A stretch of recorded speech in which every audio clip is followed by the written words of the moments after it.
Thank you for joining us for today's meditation. If you're looking for a classic meditative story, we invite you to explore the rest of our library.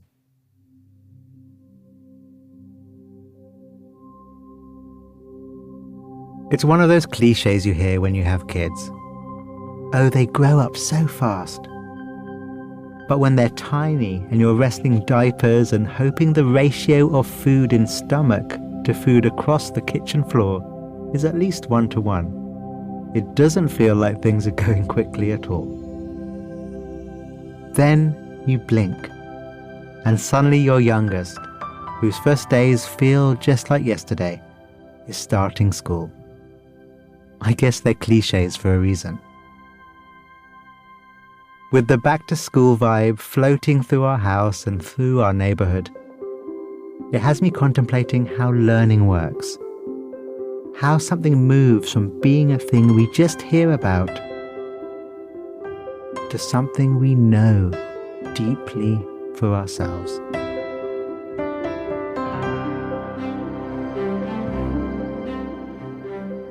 Sophia, my youngest, is starting school for the first time this week.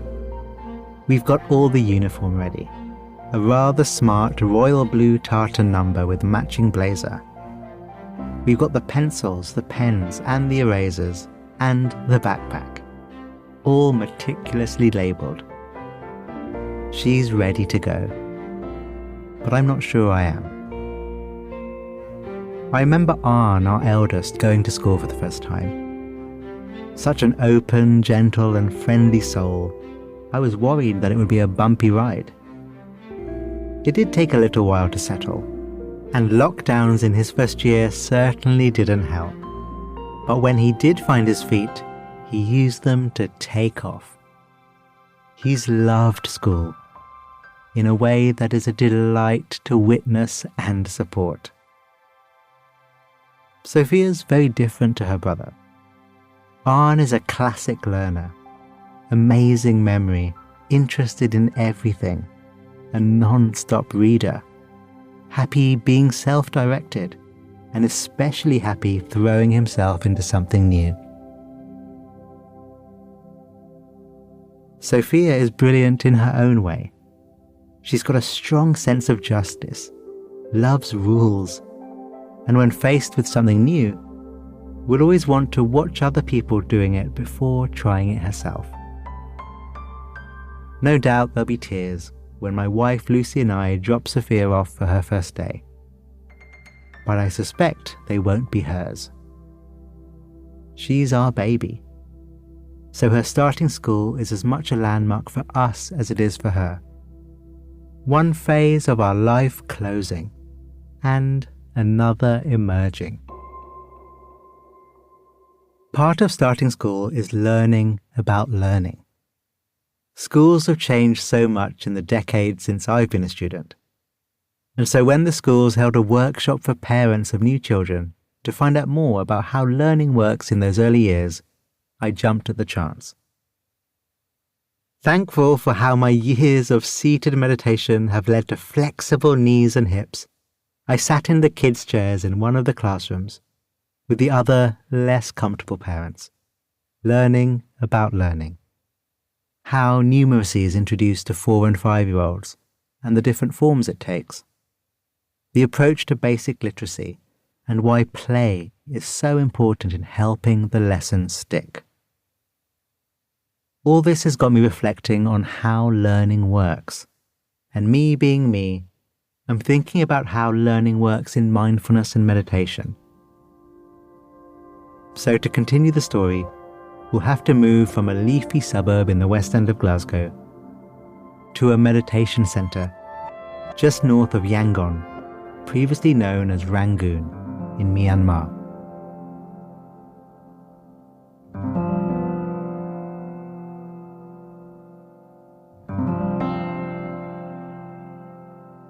I spent 4 weeks at the Shui U Min Meditation Centre back in 2007. And it was probably the period where I learnt the most about mindfulness in my whole life. It was so dense, but brilliant. Yes, the food was bad, and yes, the conditions were fairly basic, but it was fire. And a lot of that was down to the way the lead teacher taught. He's called Sayadaw U Tejaniya. And while the cliche of a Burmese meditation teacher is that they're really strict and serious and pretty relentless, Tejaniya is totally different. A moon-faced middle-class guy who ordained late in life and open about his history of depression, Sayadaw U Tejaniya is a total boss. This week has had me thinking about my time with him. So today I'm going to share what he told me about how learning works when it comes to mindfulness. And we'll do a little practice alongside that. Sound good? Good. There's 3 types of knowledge, Tejaniya told me. Well, told us really, since he always did discussions in small groups while we sat together on the floor. First, there's knowledge you believe because you hear it from someone you trust.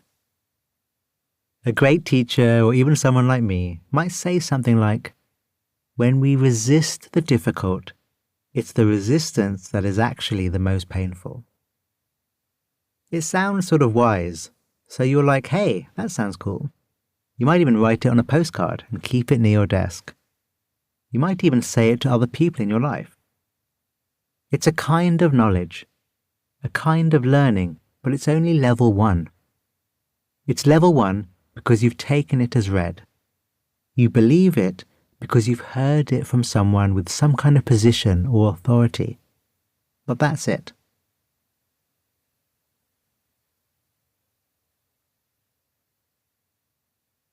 The second kind of knowledge is when you think something through. You take that same idea. When we resist the difficult, it's the resistance that is actually the most painful. You chew it over in your mind. Tease apart the meaning. Get interested in what is it that it's really pointing to. Let's do that now. Let's think it through. Let's take some time to reflect. Thinking can get a bit of a bad rap in mindfulness circles, as if the aim of mindfulness is to move beyond thinking. Good luck with that. So let's take that idea. When we resist the difficult, it's the resistance that is actually the most painful. And using the human miracle that is our ability to reason, let's pick apart its meaning to understand what it means.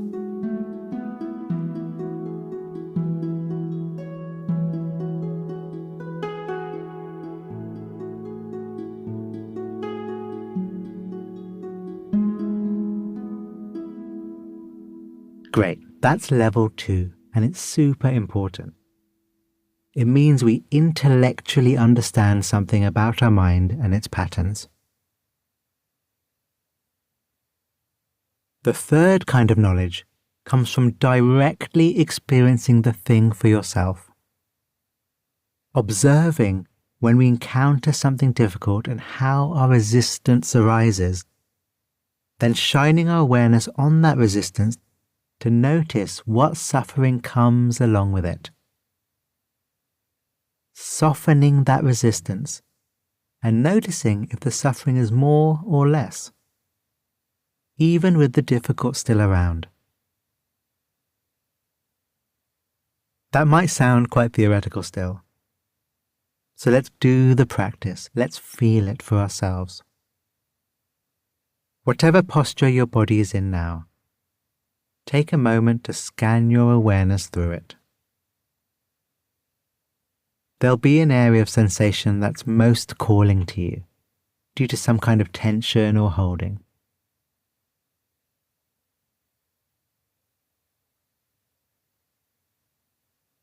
Got it? Good. If you can, and only if you feel okay to do so, drop as much of your awareness into that difficult sensation, the area in the body which feels unpleasant or difficult. And when we are in contact with the difficult, we have a tendency to push it away. Makes total sense. So notice now if you can also sense that pushing away, that resistance.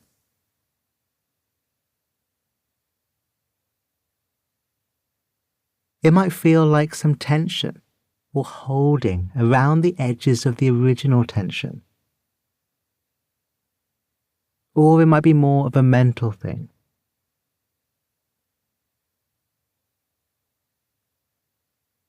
If you can resolve the difference between the original difficult sensation and the resistance towards it, try to soften that resistance. You can do it in different ways, but a good one is to relax into the difficult sensation, to allow it. And when you do that, the resistance can drop away or at least reduce. Give it a go. Remember, this isn't just about believing it because I'm saying it. And it's not just about believing it because it sort of makes sense. It's about seeing it for yourself. If level 1 is knowing it through your ear, and level 2 is knowing things through your brain, level 3 is about knowing things through your heart, your guts, your core. You know it because you've seen it. You felt it deep down in experience, over and over again, that it's part of how you move through the world. That's level 3, and that's where the transformative stuff lives. That's where wisdom lives. I'll admit, this isn't easy to get the first time. The way the level 3 learning works, it's taking the chance to see it for yourself again and again. So that's my invitation.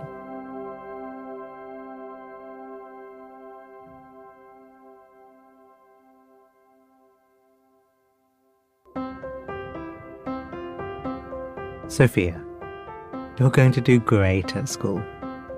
You'll experience all 3 levels of knowledge in your own way. In the first few years, there'll be a real emphasis on play-based learning. That's another thing Sayadaw U Tejaniya was big on. Having fun. Because if practice is fun, then you're more likely to do it. And things are just more likely to land. So have fun. Pick up all sorts of stuff and most importantly, find your own way. I'm proud to be your dad and excited for what you learn and how you learn it.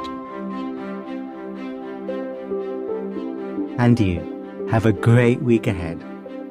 And if you get the time, take a moment to reflect on how you learn best and what changes you might be able to make so that your environment, your work, your home are set up to give you the best chance to learn.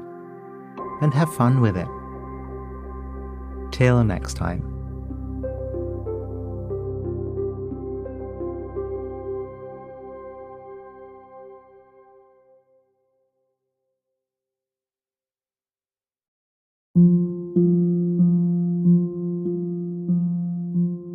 Meditative Story is a Wait What original. Our executive producers are Darren Triff, June Cohen, and Jay Punjabi. The series is produced by Dorothy Abrams. Original music and sound design by Ryan Holiday. Our scriptwriters are Marie Kilaru, Dan Nealon, and Florence Williams. Mixing and mastering by Aaron Bastinelli. Special thanks to Laurie Hoffman, Sarah Tartar, Katie Blazing, Mariel Carica, Nikki Williams, Kelsey Capitano, Tim Cronin, Sammy Oputa, Colin Howard, Brandon Klein, Alfonso Bravo, Brad Whirl, and Brittany Mills. And I'm Rohan Gunatillake, creator of Mindfulness Cards and the all-new Mindfulness Cards for the Family, and your host. Visit meditativestory.com to find the transcript for this episode.